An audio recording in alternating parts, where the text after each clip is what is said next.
The Anubis warriors are something that on paper you read it and it says it's a dog-headed, 9-foot tall warrior. It's like, okay, now where do you go from there? You know, that looks great on paper, but what is it going to be in the movie? We started out looking at Anubis. Anubis is a very striking figure. The god Anubis is part of the mythology, and most people recognize him, I think maybe as one of the most recognizable Egyptian deities. He's got these big tall ears, and he stands out in the crowd as a long jackal nose. And very intimidating minotaur type of character, half man, half jackal. And so that's where we started.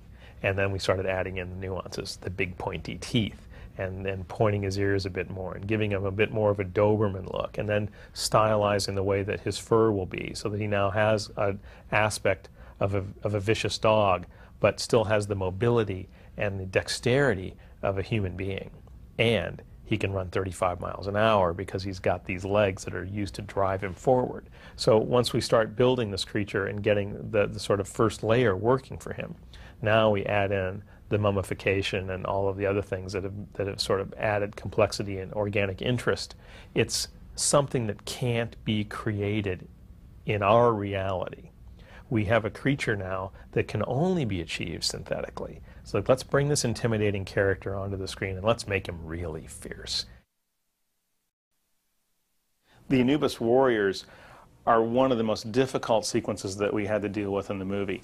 They are very complicated creatures. You can see they have a lot of musculature. They have this sort of backwards dog-leg walk.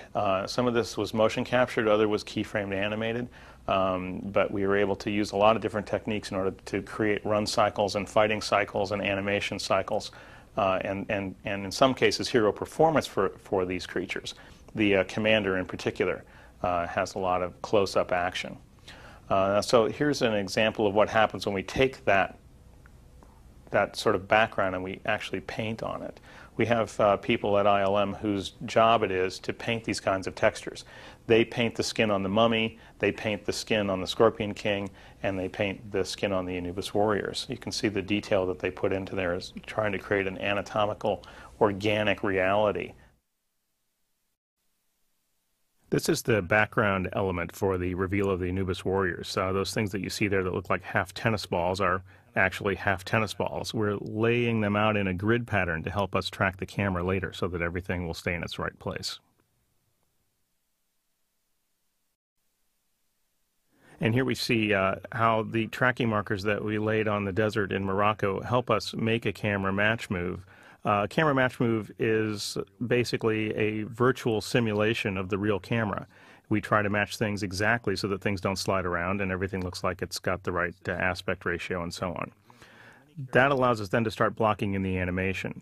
This is the sort of what we call a pawn animation, which helps us place the warriors where they need to be without rendering them in full complexity. Our hero character is rendered in greater complexity because, of course, he's an important finish to the shot. We're now beginning to use a little bit more complex models, and we're trying to figure out now how to give each character its own nuance and figure out how the animation of each individual character will be choreographed so they don't look replicated, and that each animal has its own characteristic throughout this reveal. We use that animation then to drive the particle systems that create the sand flying off of the warriors as they stand up out of the great black sand dune.